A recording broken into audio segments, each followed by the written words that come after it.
questions. So today I'm presenting this session about the what can be possibly obtained by the Watson AIOps solution for workload automation. What is the status? How does this work? And what are the perspectives? And as I was saying before, I don't want this session to be a presentation about Watson AIOps. By the way, I can organize for you a session for whomever is interested in Watson AIOps without any problem. But that's not the point today. But let's say I'll explain the minimal content that will allow you to follow. And then, I mean, if it's too rough, please stop me or ask questions or ask for some complement of information. Then, after having explained what the Watson AIOps generally is, I'd like to go through the various perspectives and give details.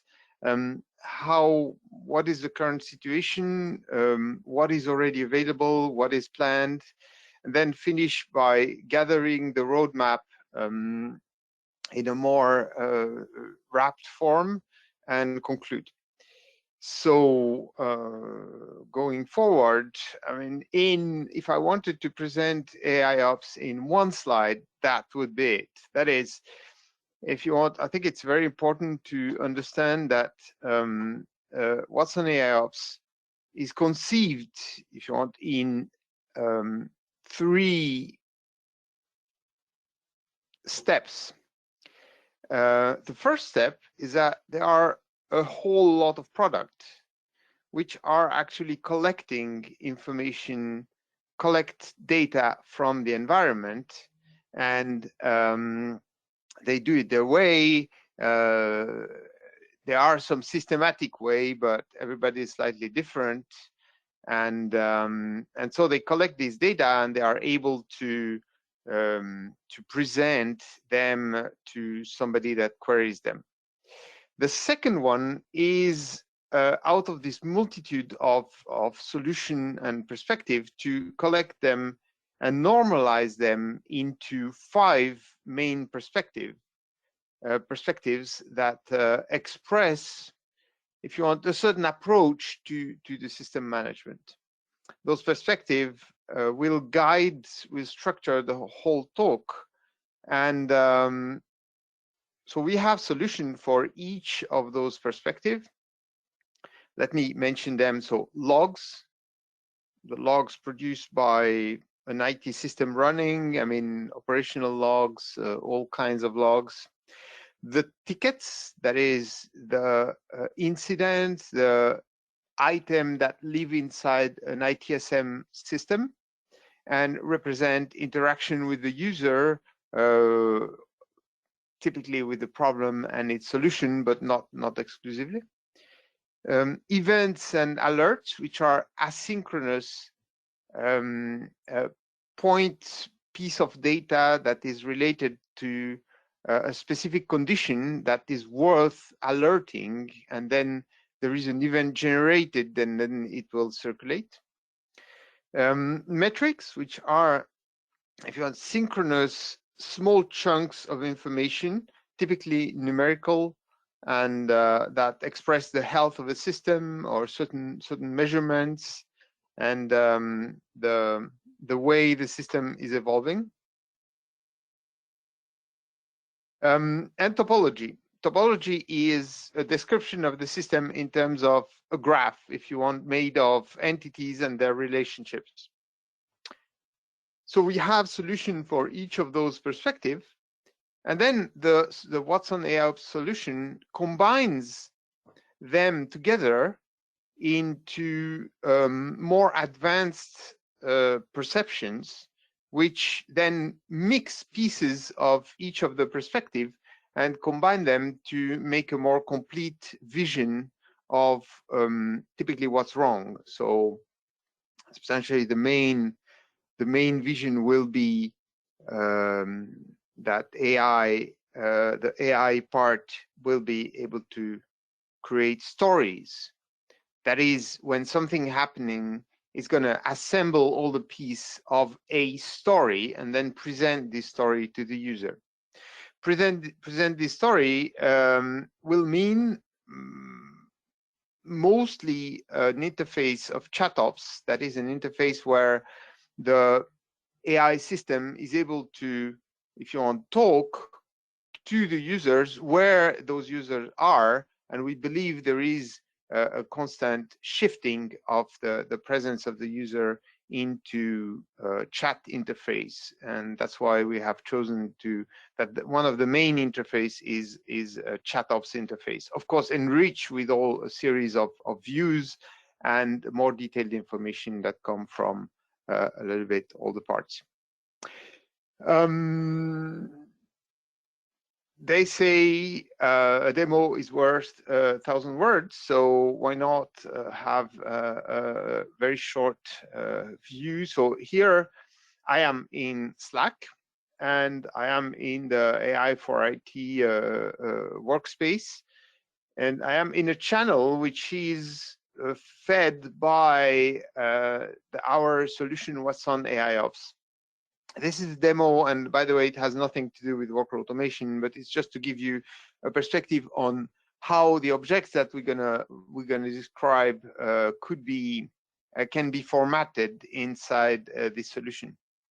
And so here, this actor, if you want, which calls itself the Watson AIOps demo, and in this case, it is produced by a component which is called the AI Manager, has produced a story which is an incident detection, and which has a title and a description, and then various sections. One of the section describes the localization of the situation. And so here, being something which is located into a Kubernetes system, you can view the elements that take part into the situation, but you can also view their relationships and see that some deployment manage the pods, some communication that are there, some services which are deployed into. So you can have an idea of what is the context where this problem has happened.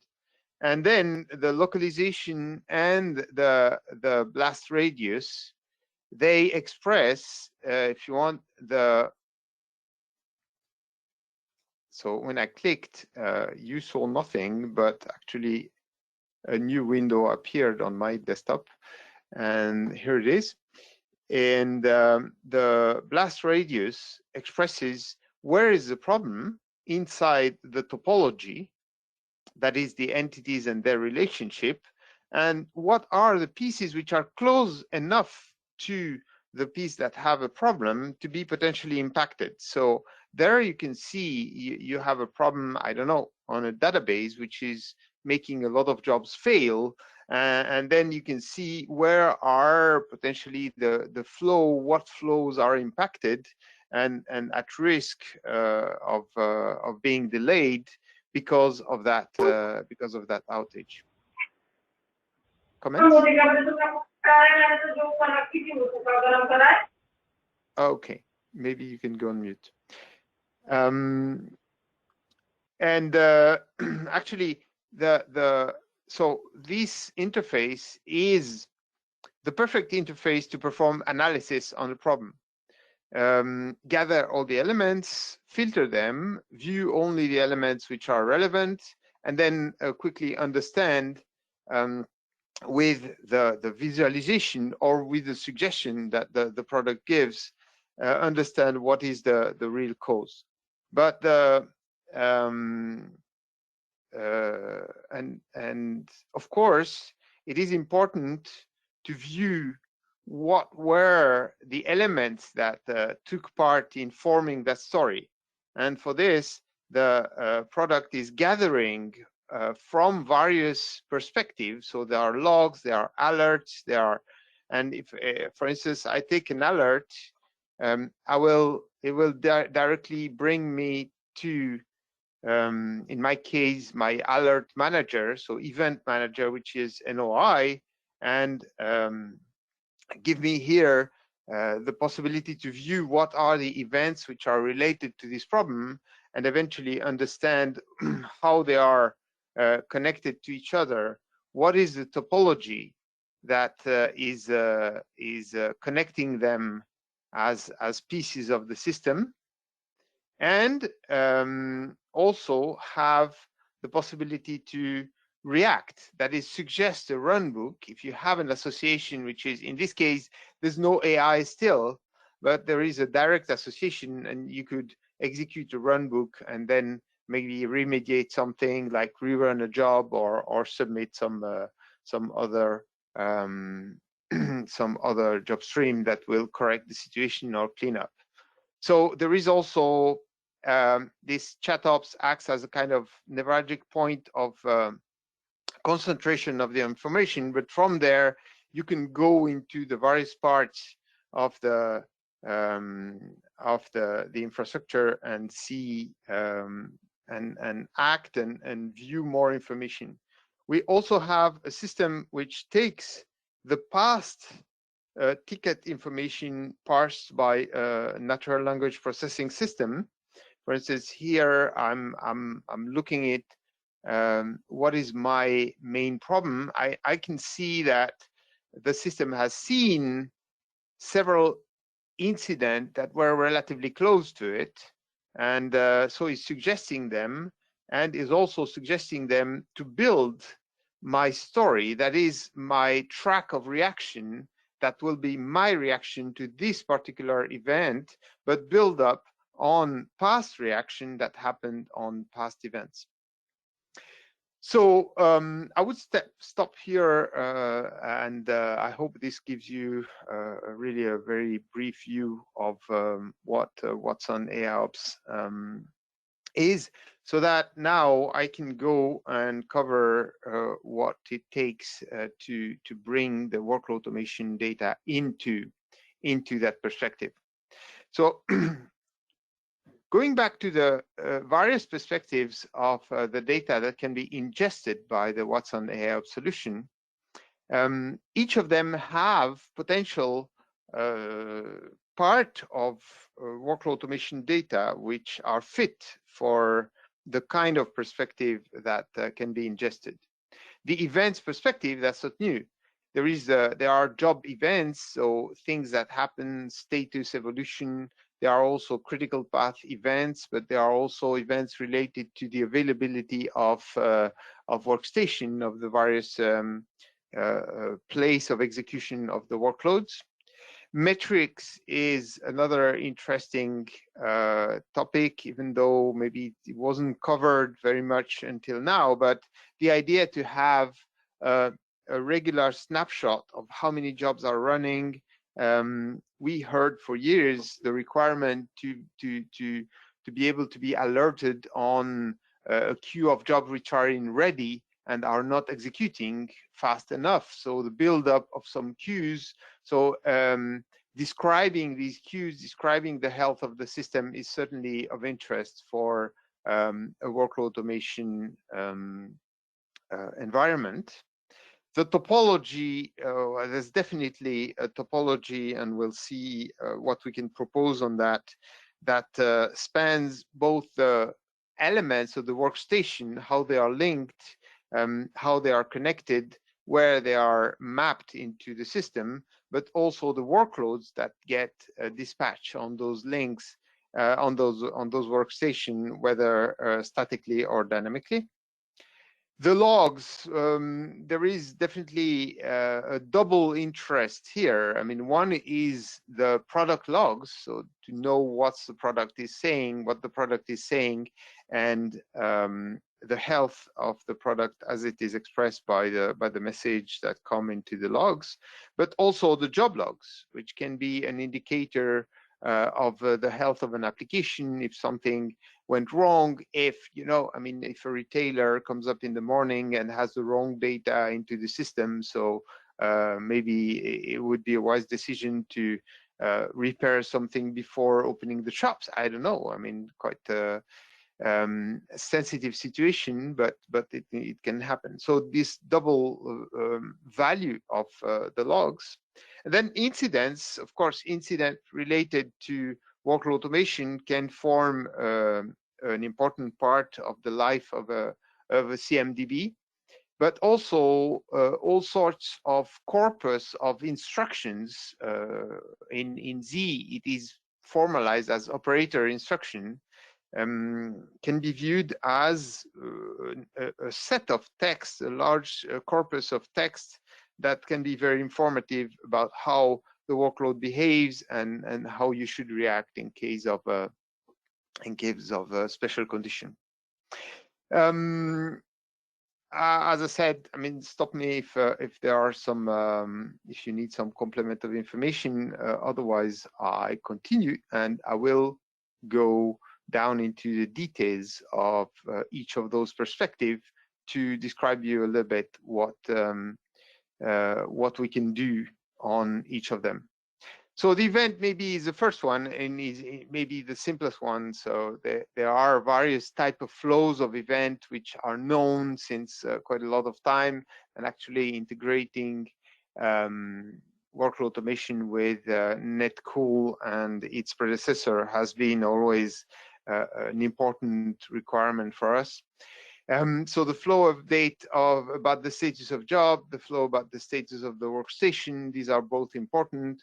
And also the timing condition, and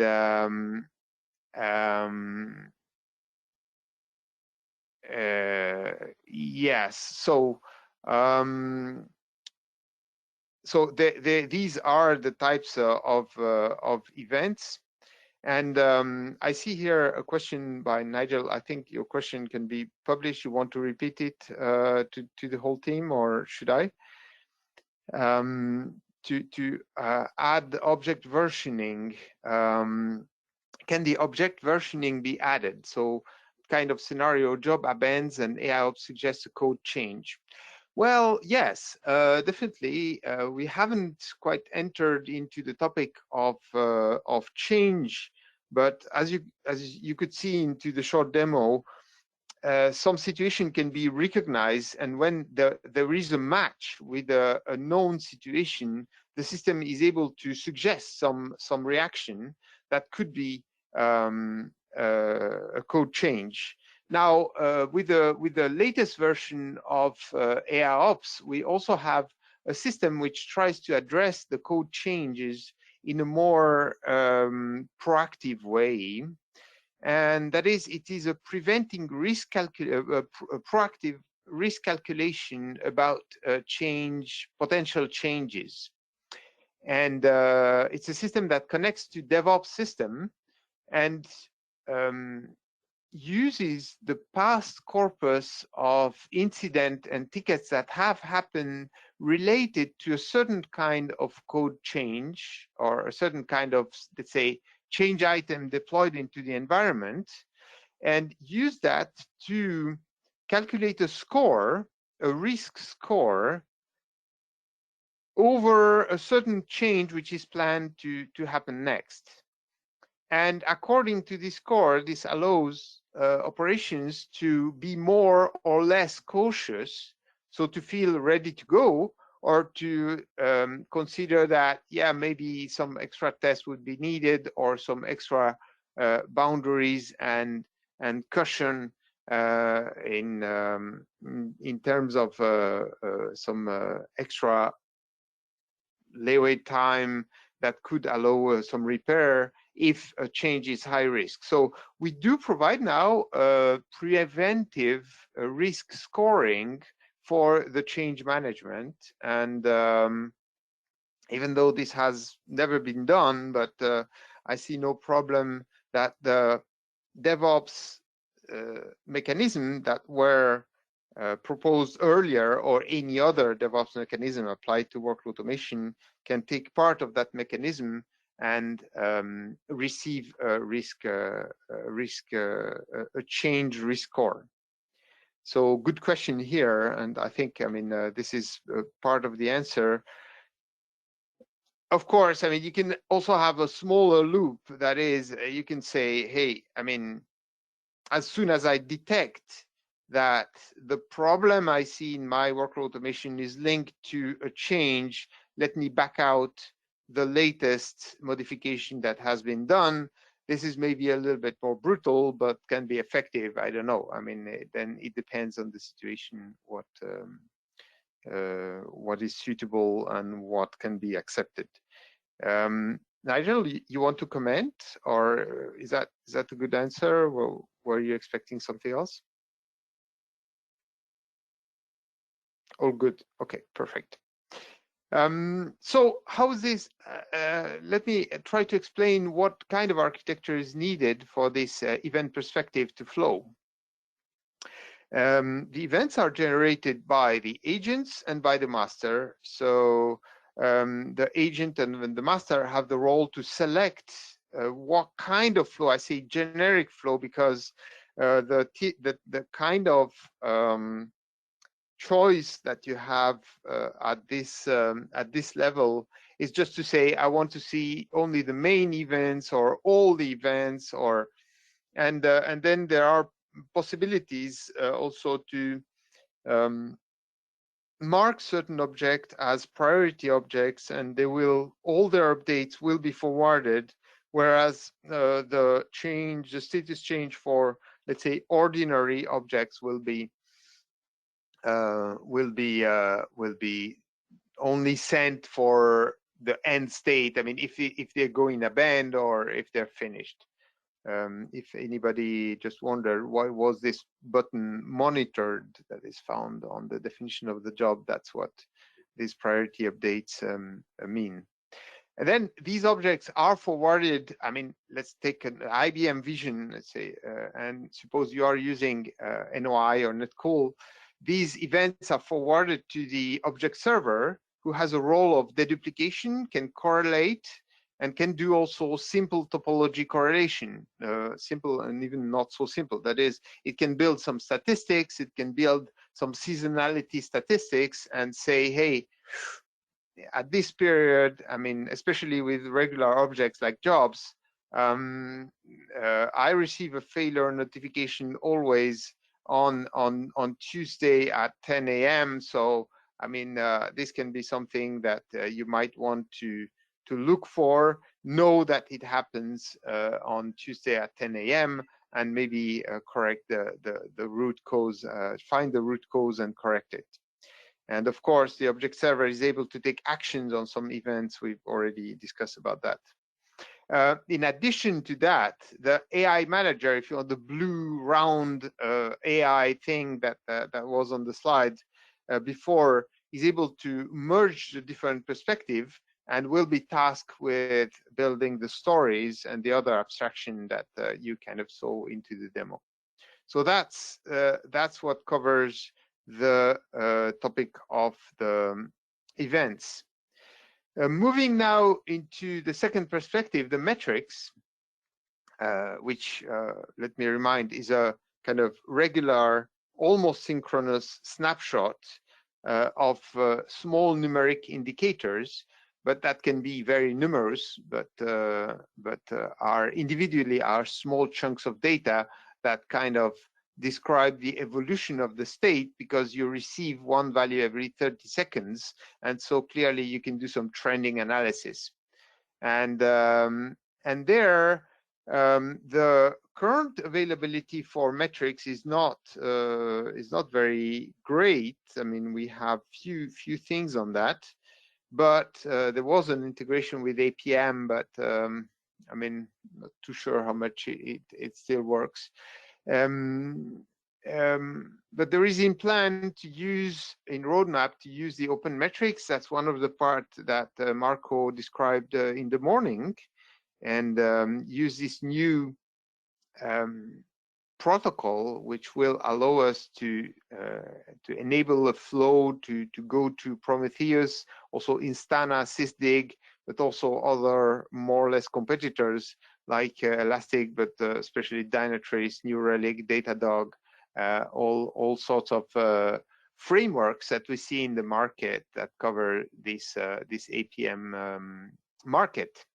And what we want is to be able to send to those actors middleware metrics, so how the WAS is behaving, but also the workload automation infrastructure health. One of the example is something for which we are already able to generate events, but not metrics, which is the queues. I mean, the queues, you know, that with the store and forward mechanism that the workload automation has inside, sometimes there's a big jump in the size of the queues, and there is a big risk that the queues reach their limit, in which case you need to intervene before, and such metrics can really give you the pulse of the situation and allow you to be alerted in time, or before actually. Metrics about the workstation: are they running, are they linked, what is their status, is something that will be provided, but also about the workload themselves, some workload statistics, so the count of jobs. And here, to come back to this scenario of is there a buildup of jobs in a ready state, that would be perfect to describe it and to show that you can be alerted, or you can detect an anomaly based on this number of jobs which trends into the wrong direction. Another element for which it is planned to deliver metrics is the critical job information. What is the risk level? How many jobs in which risk level class do we have? What is the confidence factor? The number of uncompleted predecessors. So numbers like that again trend up and down and can give you a feel for how things are progressing. So again, in terms of what kind of architecture can be deployed here, okay, this is not readily available, but when it will be available, of course, the master has as a role to generate those metric flows, but then we have this first stage, which is a normalizer. And from an IBM perspective, it could be Instana, this new acquisition of observability acquisition, on which you, of course, we can make a deeper presentation to you, but that's not the point here. And Metrics Manager, which is a part of the Watson AIOps portfolio that is dedicated to metrics and is able to not only observe, merge them among a lot of sources, but also construct a typical normal behavior, a behavior baseline. That's what we call the normal behavior. So the without the need to set thresholds and to decide what is the normal value for each indicator, the metrics manager will build itself a model, a statistical model of what is normal and, of course, what is not, because everything that's outside this model can be considered as what we call an anomaly. And an anomaly is kind of warning sign that will say, hey, I see something strange here, that can form then the basis for the latest stage of AI Manager to merge the different perspectives and to use anomalies to build incidents. And so these are products which are already existing, and definitely, even though I have not seen it applied in real cases with on workload automation case, I think there could be quite a lot of interest, because a lot of the potential problems in workload automation infrastructure actually have warning signals and have, let's say, deterioration phase before the problem becomes really impacting. So that's for the metrics, and let's go now to another perspective, which is the topology. So on the topology, of course, the upper part is dedicated to workload automation objects, and there the situation is relatively simple. You have workstation, and there then which can be physical or virtual, and which can receive some some information about their capacity eventually. And then there are workloads which are placed on workstation. So a certain job in the end will execute onto that workstation. Then there is, of course, some workloads will be placed on a certain workstation, but will depend from services which are provided in another part of the infrastructure, like a database, a web service, or I don't know, or even another part of the cloud. And these are relationships which at the moment are a little bit more difficult to describe, but thanks to the job types, we definitely would be able to determine and determine automatically the kind of service which is referred to by some workloads. So have an even more precise description of what this workload depends from in order to complete correctly. So there is a workload automation vision of it, but of course there is an outside view of the topology, and that's what is great in this kind of gathering perspective of the Watson AIOps in general, and which kind of what Marco said is a very excellent characterization of what are the relative scenario, because as you learn, there will be some AI inside workload automation by the end of this year with this IDA engine, and that will perform anomaly detection inside the workload. But and that's great. I mean, that's a great complement, and I'm really looking forward to search for more conjunction scenario and ways where the AI conclusion can be passed from one side to the other, because it's a perfect complement to a really wide-ranging perspective like the one on Watson AIOps, that especially on topology can assemble what our workstation, which is a proxy for a real server, so that the topology can scan both the server and its characteristic, that can be IP addresses and disk or inside container infrastructure, can be pods and all the Kubernetes objects, and link them so that the clearer picture can emerge. And then, of course, this server form application, which is a result, the end interesting result of a computing stack, and this allows to propagate the impact from the impact at the low level to the top impact that this will have on actual application. And of course, adding the workload automation picture on that allows to see what impact some jobs have or can have into global application or global processes. And on that, what we propose is a loading of the topology, and that extracts the data via REST API, generates a file that can be then loaded into Topology Manager. And then what you can see is like the blast radius graph that you were seeing before. This is the same interface, but loaded with workload automation data. Where you can see the dynamic agents, you can see the broker, the X agent attached to the various hosts, so you can see the internal relationship. Of course, on that view, I haven't put the relationship between external and internal would be the further step.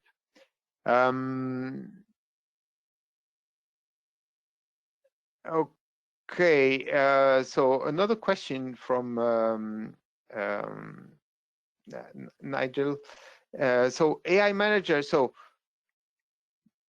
Prometheus and Grafana, just let me come back to this slide. So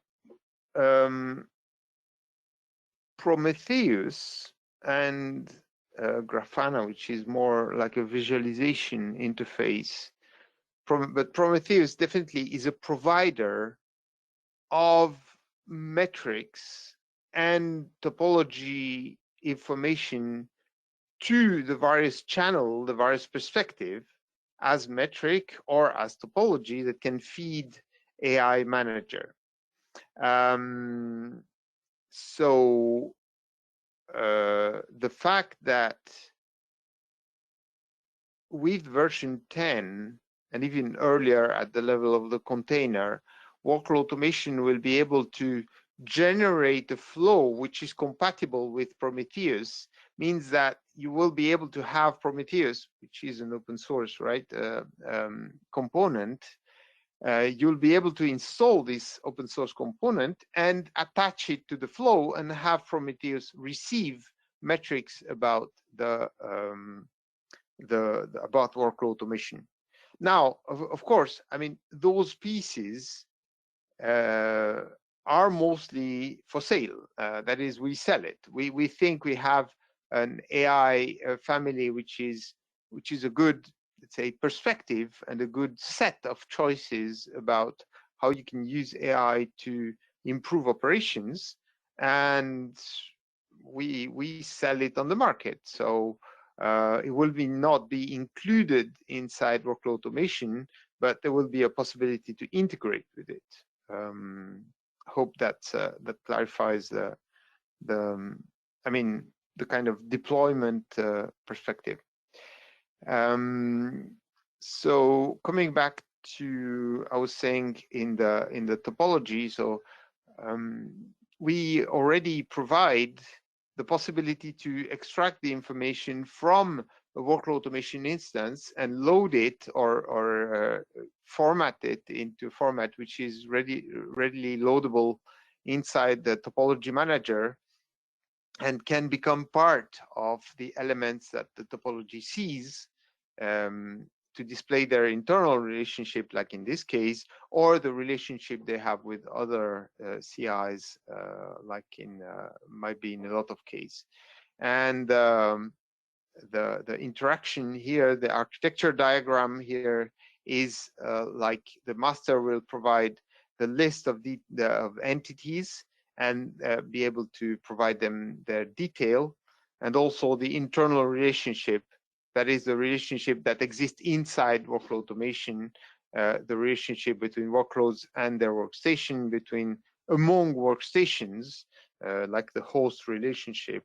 And Topology Manager will then load this data, merge it with other topology providers, be able to build a diagram, and on top of those diagrams, the AI Manager will merge the different perspectives and be able to apply some innovative graph algorithm like the blast radius, which I've shown in the short demo, and which is how much impact there could be from around the center point of a problem.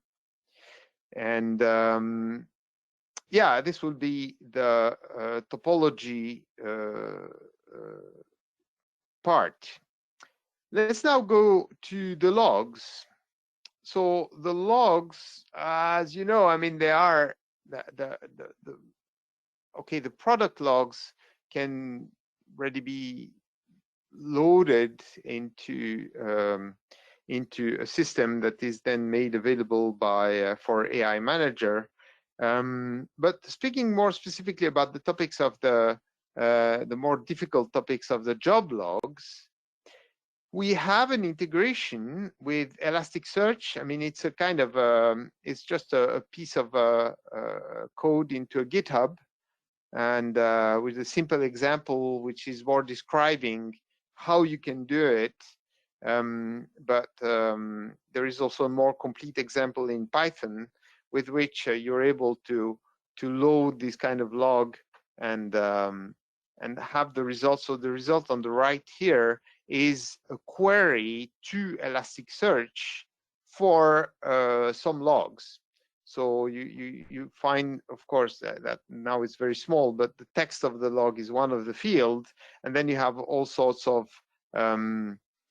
qualification fields that express what was the job, where it was, when it started, where did it execute, what was the written code, a little bit, the basic thing that you would find in the log. But the good thing is that Elasticsearch is also able to offer you a very complete view over that and make it queryable. So this is something which I encourage you to somehow to try. And of course, I mean, if you have, in terms of reliability, this system though assumes that Elasticsearch is live when the job just finished, so that the log can be loaded immediately. But we can think readily of a system that would allow some special case to be put aside and repaired later when, if Elasticsearch has a problem, in order not to lose a delta or an interval of log loading. We can also think that an integration could be possible with other log aggregators. Think Splunk, think Humio, or there would be some code change. We will think about expanding the possibilities here, but for the moment, let's say the work is made principally on the Elasticsearch part. So just to describe you the kind of architecture that we would have around the logs, the agent will load the log immediately. So that's something that happens as soon as a job has finished. And I mean, with potentially, if the need is felt, there could be a system for storing and retry if Elasticsearch is unavailable. Then Elasticsearch would normalize the log, transform them into its own description, make them highly available, by the way, which is embedded inside the Elasticsearch capabilities, offer search capabilities and also aggregation capabilities. So I think already in itself, I mean, this Elasticsearch integration is already interesting. But on top of that, the AI manager has a pipeline which is ready to be activated, which performs log anomaly detection. That is, learns what is the typical shape, sequence of message, and form of elements inside log lines, and is able to, let's say, spot when something unusual is happening, something that it couldn't learn so far. And this log anomaly can then become part, like the metric anomaly, like the event, become part of the elements that are merged together and that form the higher level story. So something already quite powerful here. Now, coming to the last perspective, the incident. So there are kind of two separate topics here. One of the topic is the automatic opening of an incident under a certain condition, a job abandoned or a job abandoned 3 times, or I don't know. And there we have something we have in the event part available for ServiceNow and ICD, and for the mainframe there are other mechanisms available. And we then have also on the distributed an extension point that for anything that can be driven by a command line interface or by a mail-based integration, like BMC, not to cite them, and the possibility also to update some of the tickets, so the possibility to do some ticket closure automatically. That's one of the topic, the opening of a ticket in the certain condition. Now, another topic is that AI manager is able to learn from a given corpus of incidents that could be IWA related incidents, and there is a feed which is already available for ServiceNow and for SysDig in terms of incidents, and that can take a whole lot of filtered incidents and learn what they talk about, and then use them in order to suggest. That was the part of the demo where you were seeing that given the query, what does the system suggest of incident that were quite close to that. And so this is a system which exists, if you want, unrelated to workload automation specifically, but would work also for workload automation. And so this is a system which is based on the idea that the system will suggest some action, will provide some justified suggestion, that is, hey, this happened in similar condition in the past, this is how it was resolved, why don't you try it? Of course, when the confidence is higher, or on issue which are spotted as simpler, an automatic reaction is always possible. Remember, that's what, yeah, I mean, automatic reaction is good, but we from specialists of automation, we know that you need to build a robust trust into what your automation does before I mean, getting your eyesight into some other direction and leaving the system work on its own, because then, I mean, if there is not such a trust and there is not such a testing of the scenario, then bad things can happen. I mean, the system can get crazy. I mean, it's possible. It's possible. In terms of architecture, so these two scenarios, I represented them kind of with two separate graphs, two separate relationships.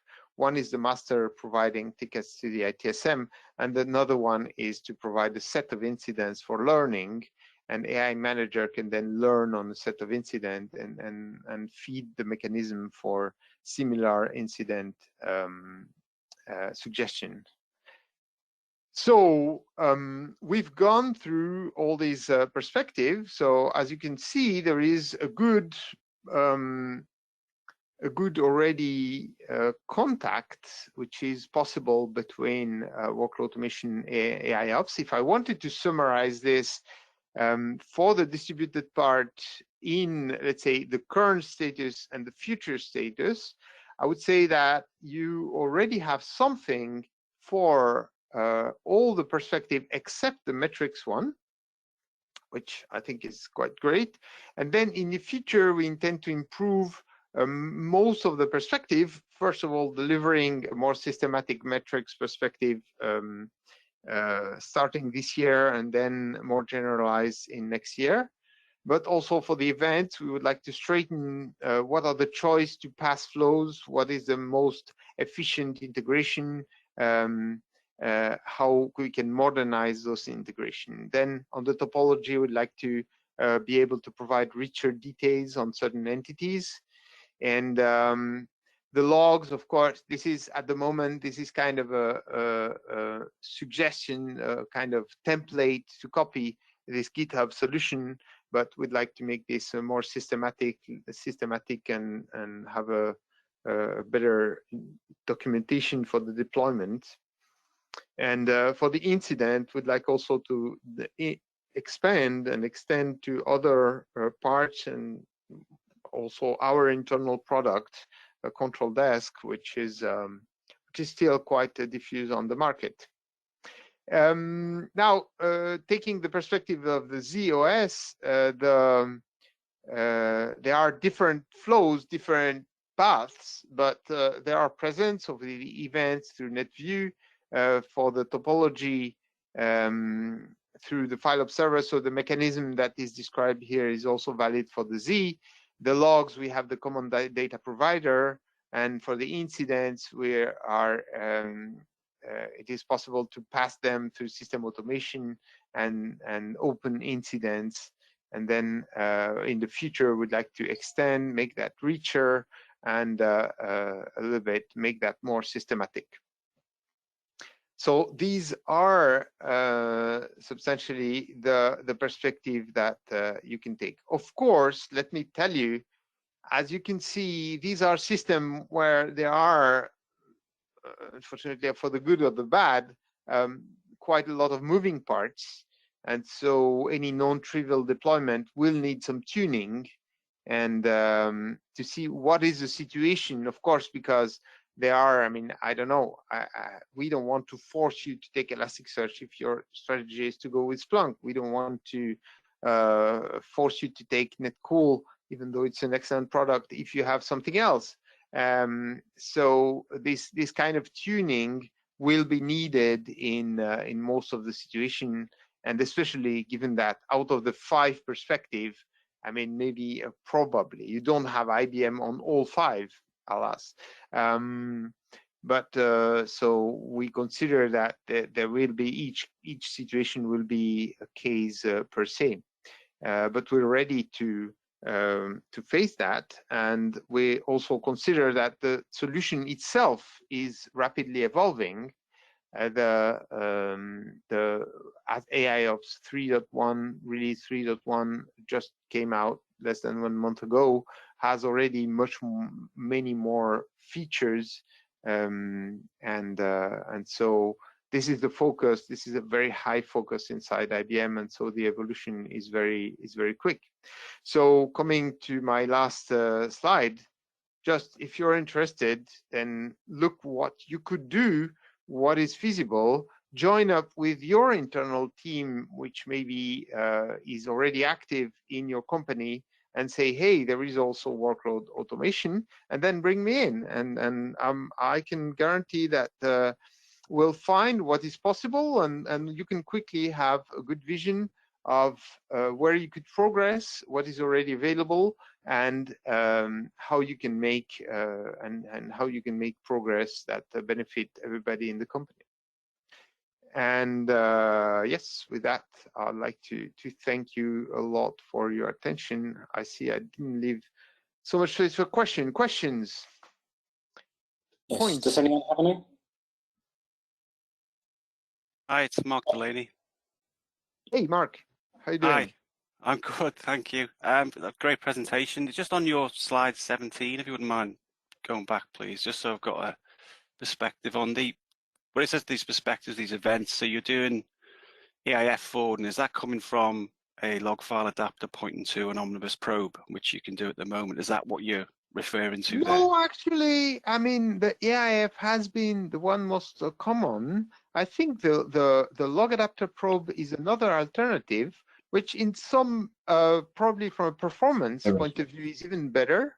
But it's definitely also a possibility, yes. And the alternative would be event-driven workload automation. Is that what you mean? No. I mean, you can forward events from workload automation towards a family like Netcool, either through the AIF forwarding or through the log file adapter. It's 2 possible channels. Okay, and on the topology, it's ready through File Observer. So I mean, I've done some work on this forwarding the topology to Agile Service Manager, but are we saying there's already information here? This has already been worked on. I mean, is it a flat file that it's pulling from TWS that's already been done? This forwarding the topology through to ASM. Yes. Yeah. Where's that documented anywhere? Is it in the TWS document? That's my effort. I'll pass it to you. Okay, that would be great. Yeah. Brilliant. All right, thanks very much.